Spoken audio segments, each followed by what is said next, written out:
అదే RTV app వార్తల్ని క్షణాల్లో చదివే అవకాశం ఉంటుంది. ఒక న్యూస్ పేపర్, ఒక టెలివిజన్ ఛానల్ మీ చేతుల్లో ఎప్పుడూ ఉంటాయి.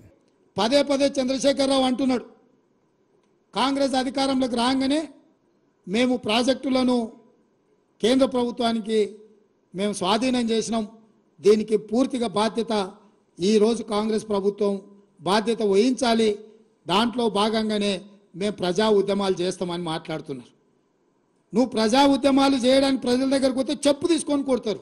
ఎందుకు అని అంటే మొత్తం పాపాల బైరోడివే నువ్వు, మొత్తం ఇంత కట్ట కాగితాలు ఉన్నాయి ఈడ, ఇంకా చాలునే, కొన్ని మనకి క్రోడీకరించి కొన్ని తెచ్చిన. అదేవిధంగా మేము వచ్చిన తర్వాత జరిగిన మీటింగ్లో స్పష్టంగా మేము ప్రాజెక్టులు మాకు నీటి కేటాయింపులు పూర్తిగా 50% నీళ్లు కేటాయించి మా హక్కులు మొత్తం మాకు నికర జలాలు కేటాయించినాకనే ప్రాజెక్టులను హ్యాండ్ ఓవర్ చేశాయని చర్చ ఏమన్నారు, ఉద్యమాలని ముందుకు వస్తే జనం చెప్పులతో కొడతారు. ఇప్పుడు ఎవరిని కొట్టాలి చెప్పులతో అని చెప్పిగా, ప్రాజెక్టులు ఇచ్చింది ఎవరు, వీడియో సాక్షి చూపించినాయి కదా.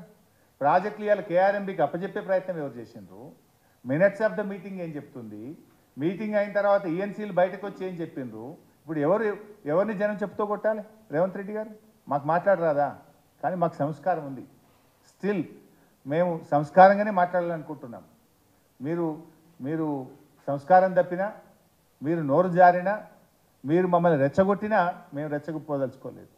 మేము సమాధానం చెప్తాం. తెలంగాణ ప్రజల పక్షాన మేము పోరాటం చేస్తాం, ప్రజల కోసం మేము నిలబడతాం. డెఫినెట్గా నీ 420 హామీల గురించి ప్రశ్నిస్తాం. ఈ తెలంగాణ హక్కులు, తెలంగాణ ప్రయోజనాలను కాపాడడం కోసం కూడా, ఎందుకంటే మా పుట్టుకనే తెలంగాణ. వాళ్ళు తప్పుడు మీటింగ్ మినిట్స్ రాస్తే స్పష్టంగా 27/1/2024 నాడు రాహుల్ బొజ్జా వాళ్ళు రాసిన మీటింగ్ మినిట్స్ మీద ఉత్తమ్ కుమార్ రెడ్డి గారి అనుమతితోటి స్పష్టంగా మీరు రాసిన మీటింగ్ మినిట్స్ను మేము అభ్యంతర పెడుతున్నాము. And the proposal of handing over of headworks to KRMB, members of Telangana stated that they will discuss the matter with the government and communicate its views, but the same was recorded as Telangana had agreed to hand over the components, which is not correct. This part of minutes need to be amended accordingly. స్పష్టంగా మీరు తప్పుడు meeting minutes, మేము మాట్లాడింది ఒకటి, మీరు చేసింది ఒకటి, మీరు చేసింది తప్పు, మీ తప్పుడు మీటింగ్ మినిట్స్ మేము ఒప్పుకుంటలేము, వాటిని పూర్తిగా మీరు మార్చండి అని 27 జనవరి నాడు మళ్ళీ మా ప్రభుత్వం స్పష్టంగా లేఖ రాసింది కేంద్ర ప్రభుత్వానికి. ఇవాళ రాష్ట్ర ప్రభుత్వం మేము అప్పచెప్పేది లేనే లేదు, మేము ప్రాజెక్టులు చెప్పము అని రంకెలేస్తూ ఉన్నారు. అసలు ఈ సమస్య ఎందుకు వచ్చింది? ఇవాళ మీరు స్పష్టంగా కేఆర్ఎంబి సమావేశాల్లో ప్రాజెక్టులను అప్పచెప్తూ నిర్ణయం తీసుకున్నారు. ఇవాళ నేను అన్ని ఆధారాలతో సహా మీ ముందుకు వచ్చాను. మీరు నిజంగా అప్పచెప్పకపోతే చర్చ ఎందుకు వస్తుంది? కేఆర్ఎంబి మీటింగ్లు 2 మీటింగ్లు అయినాయి. ఈ ప్రభుత్వం అధికారంలోకి వచ్చిన తర్వాత 17 జనవరి 2024 నాడు ఢిల్లీలో జలశక్తి భవన్లో సమావేశం జరిగింది, కేఆర్ఎంబి మీటింగ్. ఆ మీటింగ్ మినిట్స్ ఈరోజు నేను సొంతగా తయారు చేయలేదు, ఇది కేంద్ర ప్రభుత్వం విడుదల చేసిన మినిట్స్, ఇది కేంద్ర ప్రభుత్వం ఇచ్చిన మినిట్స్. ఆ మినిట్సే చదువుతా ఉన్నాను. అసెంబ్లీ సమావేశాలలో వైట్ పేపర్ ప్రాజెక్టుల మీద రిలీజ్ చేస్తాం, ప్రాజెక్టుల హ్యాండ్ ఓవర్ మీద చర్చ పెడతాం.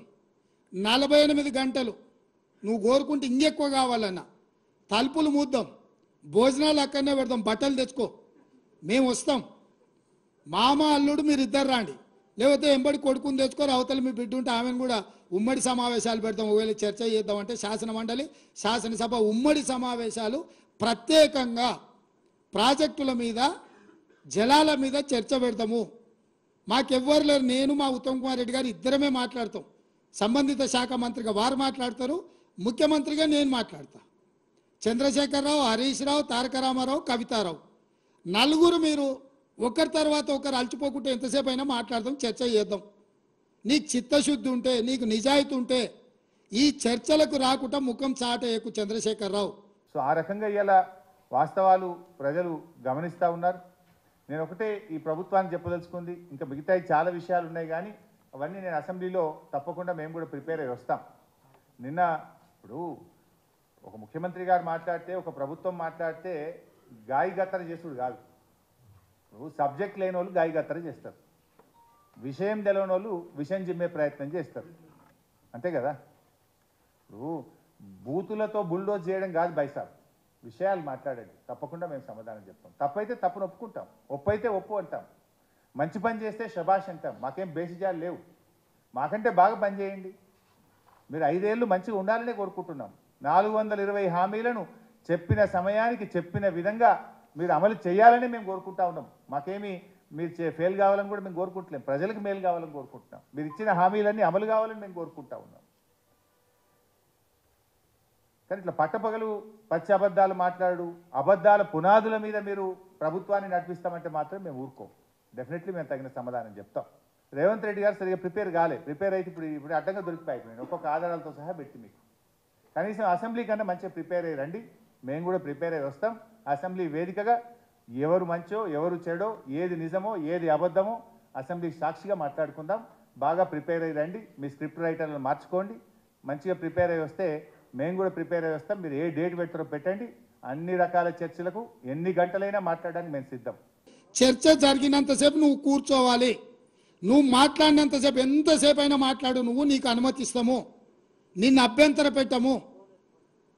నువ్వు నీ అల్లుడు, ఎందుకంటే 5 ఏళ్ళు ఆయన మంత్రి, 5 ఏళ్ళు ఈయన మంత్రి సాగునీటి ప్రాజెక్టు, 5 ఏళ్ళు ఈయన ముఖ్యమంత్రి, 10 ఏళ్ళు ఈయన ముఖ్యమంత్రి, 5 ఏళ్ళు ఆయన ఆర్థిక మంత్రి. వ్యవహారం అంతా మామ అల్లుల మధ్యలోనే జరిగింది. మీకు పూర్తిగా అవకాశం ఇస్తాం, ఒక్క నిమిషం కూడా నీ మైక్ కట్ చేయం చంద్రశేఖరరావు, రా. కానీ ఒకటే విషయం, పోయినసారి ఏమైంది మీరు చూసింది బైసాబ్, ఇట్లే డైలాగులు కొట్టారు. అసెంబ్లీలో ఎంతైనా మాట్లాడదామన్నారు, మా మైక్ వేయలే, మీరు చూడలేదా? లాస్ట్కు స్పీకర్కి నేను దండం పెట్టాల్సిన పరిస్థితి వచ్చింది. మన వైట్ పేపర్ మీద మీరు మాకు చర్చకు అవకాశం ఇవ్వకుండా, కనీసం క్లారిఫికేషన్ కూడా అవకాశం ఇవ్వకుండా హౌస్ ఎగ్జెంట్ చేసుకొని ఎవరు పారిపోయిందో రాష్ట్ర ప్రజలు చూడలేదా? ఇప్పుడు కూడా ఎన్ని గంటల్లో మాట్లాడతాం, మైక్ కట్ చేయమన్నారు కదా, please don't cut our mic, ఇవ్వండి మైక్ ఇవ్వండి, తప్పకుండా మేము సమాధానం చెప్తాం. ఇవాళ అవతలున్న ప్రాజెక్టులు ఎట్లా పాలనో చెప్పమని చంద్రశేఖరరావును. 10 ఏళ్ళు గాడిదలు కాసిండా చంద్రశేఖరరావు?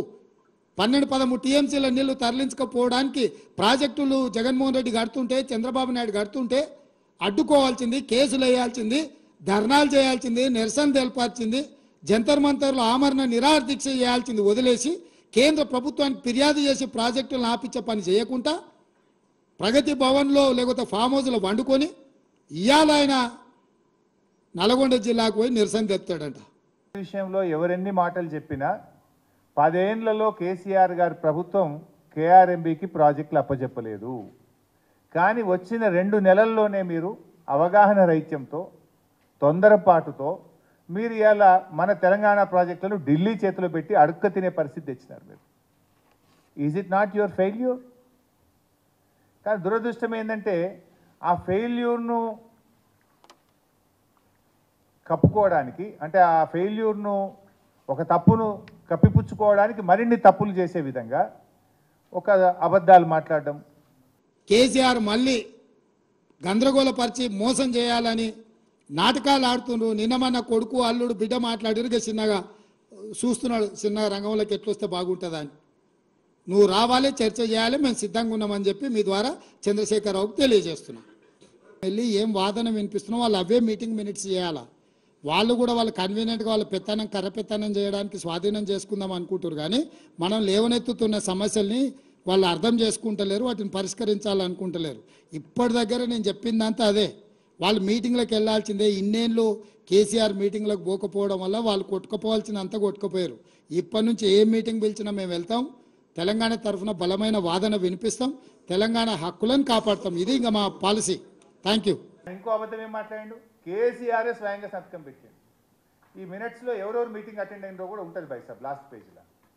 ఇందులో పేజ్ నెంబర్ 21, ఇది list of the participants of the 17th meeting of Krishna river management board held on 10th May 2023. ఇందులో ఎవరు అటెండ్ అయ్యారు? కేఆర్ఎంబీకి వెళ్ళి Nandakumar chairman, Raipur member secretary, ఇట్లా ఒక 29 మంది కేఆర్ఎంబీ పేర్లు ఉన్నాయి. Government of Andhra Pradesh Shashibhushan IAS, Narayana Reddy 12 పేర్లు ఇంజనీర్లు అయి ఉన్నాయి. Government of Telangana doctor Rajat Kumar IAS special chief secretary, C Muralidhar ENC, Mohan Kumar chief engineer, ఇట్లా 29 మంది తెలంగాణకి వెళ్ళి ఎవరెవరు పాల్గొన్నారో ఇంట్లో ఉన్నారు. కేసీఆర్ మీటింగ్కే పోలే, మీటింగ్లో ఎవరు పాల్గొన్నారో ఇంట్లో ఉన్నది. ఈ ముఖ్యమంత్రి కేసీఆర్ఏ సంతకం పెట్టిండని పచ్చబద్దాలు మాట్లాడితే ఇంతకంటే జూటాకోరు ముఖ్యమంత్రి ఇంకోళ్ళు ఉంటారా? అబద్ధాలు ఆడడానికి కూడా హద్దు పద్దు ఉంటుందండి. ఇట్లనే అబద్ధాలు ఆడేది. మీటింగ్లో ఎవరు పాల్గొన్నారో ఉన్నారు కదా. ఆయన గారు అంటాడు కేసీఆర్ఏ సంతకం పెట్టిండు అంటాడు. మరిన్ని వీడియోస్ కోసం ఛానల్ ని సబ్స్క్రైబ్ చేయండి, లేటెస్ట్ అప్డేట్స్ కోసం వాట్సాప్ ఛానల్ ని ఫాలో చేయండి అండ్ లింక్ డిస్క్రిప్షన్ లో ఉంది.